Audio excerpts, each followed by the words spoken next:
Hey, Patrick. Awesome class once again. Um, we don't have too many things to go over. I just wanted to make sure that you understand like those pentatonics and how those modes work when you're doing your solos. Um, I noticed when I was doing a few of the chord progressions and you were doing your solos, um, you were kind of still kind of looking at the charts. What I want you to do is pick one position that you're comfortable with when you're doing your solos. Like if it's like the blues patterns, go into, let's say, like an E pentatonic and just stay there. Even if it's an open position, just kind of stay there and work on what feels comfortable for you. So if it's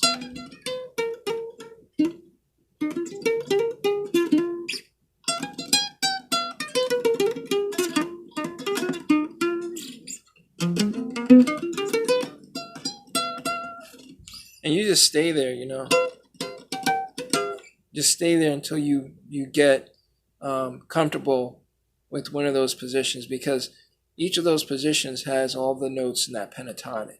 So you don't have to go up and down the fretboard just for now. All right, that has its place. The same thing for the modes. Okay, when you do your modes, let's say you like the first mode, which is the traditional position for the G major. Well, if you want to stay in that position, you can work on slides.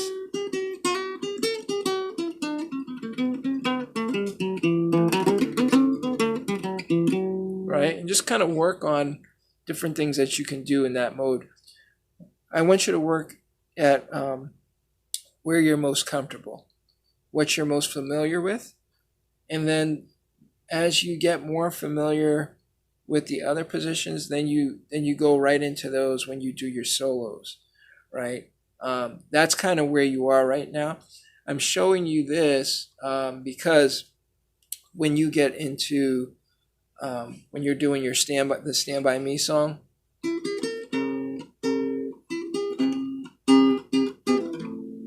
and you're doing that, there's going to be times when you're going to have to go into a solo, um, and you want to play it with a lot of feeling. So it would be great if you were going like up and down the fretboard, but you're going up and down the fretboard because of the feeling, right? That's what it's based on, that feeling of your solos. So you can do the same thing in the one position, right? So if you're in A pentatonic and that song, is the key that you're in, and just pick one spot and just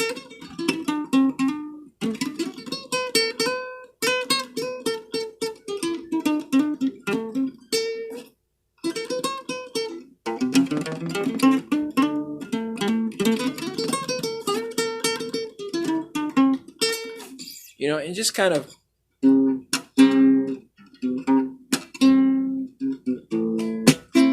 feel that. A good thing to do when you're going into the solos is wait a couple of measures.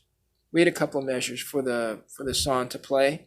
What's going on is you're letting the rhythms you're taking in the rhythms, because once you take in the rhythms, you'll be able to respond with your solo. It will fit. You'll be in a certain frame of mind when you're about to express your feelings, and it will fit well with what's being played as far as the rhythm and the background music is concerned. Okay. Um, didn't notice anything too bad, today. Um, we're gonna continue working on the tempo, keeping that tempo together. I know that percussive part of Stand By Me,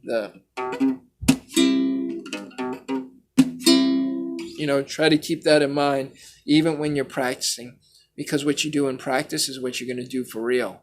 All right. So the idea behind that is everything that you do, make sure that you're going to try to keep it your best. You're going to make it proper.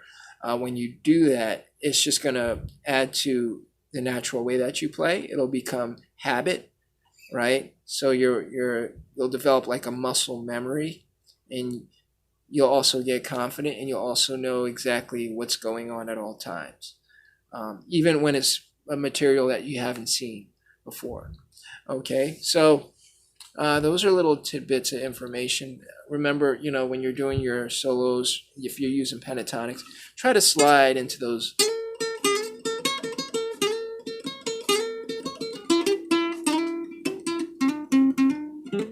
Try to slide into those notes. And also, when it's a pentatonic, do that method where you're finding like the high octave, the middle octave, and the low octave. Find those things in there, and make your phrases. Keep it very simple when you're doing the solos. I want you to get really into the solos. That's why we work on the modes and those, the blues and the major scales, the blues scales and the major scales so much, so that you'll become so familiar with it. That's when you're going to add your own feeling to it, but stay in the one position that you're most familiar with and most comfortable with, and we'll take it from there. Everything else will flow from that point. What else? Yeah, Stand By Me looks good. Stand By Me looks good. We're just going to continue to take things apart and work on it and work on it and work on it. And that is about it for now. Okay, so practice. And I will see you on Thursday. All right, thanks a lot. Oh, also, the solo.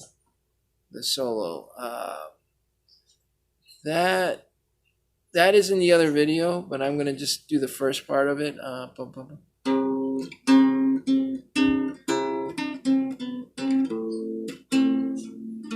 All right, so you're going to be in C, this part.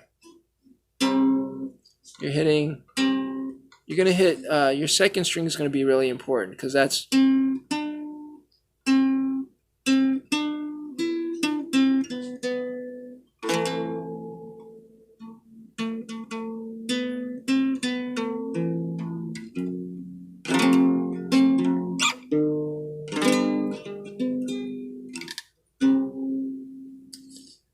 so that second string has a lot of action on that solo when you're doing the first part. So it's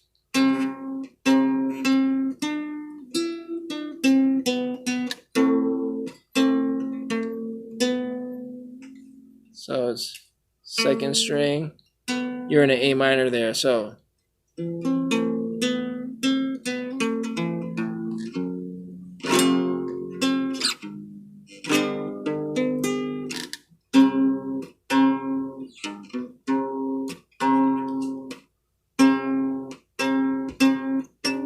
you're hitting C, D, E, open E, so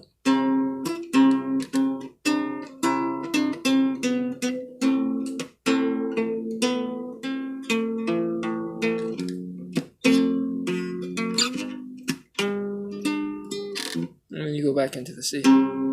All right, so there's a couple of things to it. I'm going to try to do the tab to it, but I think you can get it. Again, I'm going to play just from the second string.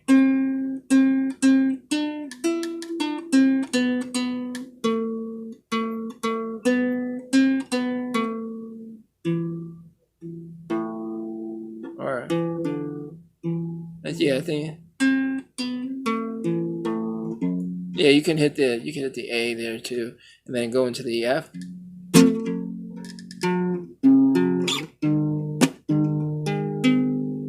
And you could just hit these. You could hit the fourth and the third string on the G, and then go back into the C. Or you can go.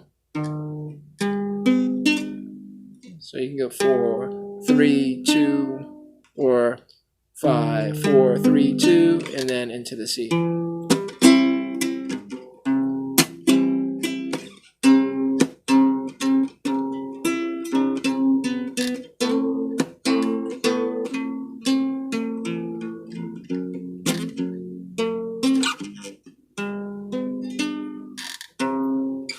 All right, so I'm just playing around with this thing.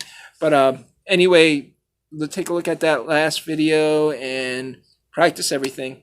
All right, you're doing a really, really fantastic job. Thank you so much, Patrick. See you soon, my friend. Bye-bye. God bless.